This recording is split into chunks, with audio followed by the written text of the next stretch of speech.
Hi, everyone. I hope you're having a great week. Well, last week someone told me that when this video gets posted on Facebook, it shows up on their news feed and all they see is my big head on there. No jokes. I don't want to hear about it. So I decided to step in this time so that the first frame was not my big head. Again, no jokes, please. Because we wrapped up a series last week talking about those people, and we talked about those critical people, the people that make critical choices and use critical words and language and actions towards us.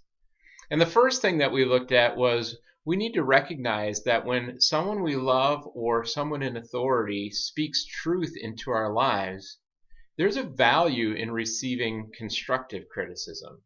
We need to know when to receive that so that we can become more like Christ. One of the Proverbs talks about those who heed constructive criticism join the wise. We want to be wise in life. But then we looked at criticism that maybe was inappropriate or hurtful. And the first thing that we talked about was, how do I respond to that? Now notice we didn't say, how do I react to that? Because that's often what we do, I think. We react, we trigger, we snap. But how do we respond? Because sometimes speaking the truth and relaying reality versus maybe someone else's expectation or perception of reality can simply diffuse things right away. The next thing we talked about was, when do we just let it roll?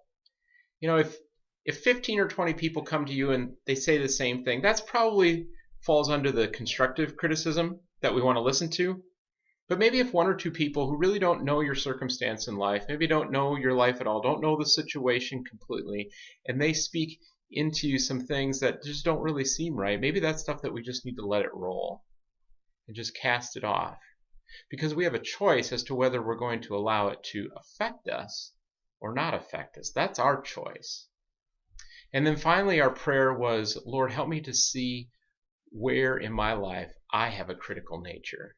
Help me to reveal and identify the critical nature that I have.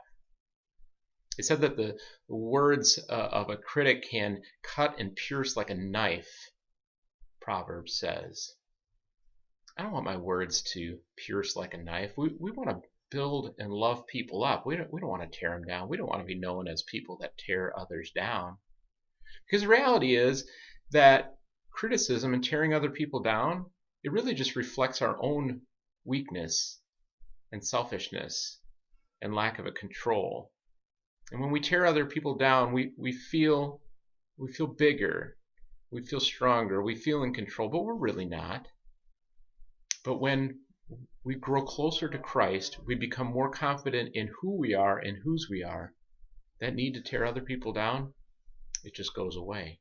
So we love them up and we build them up.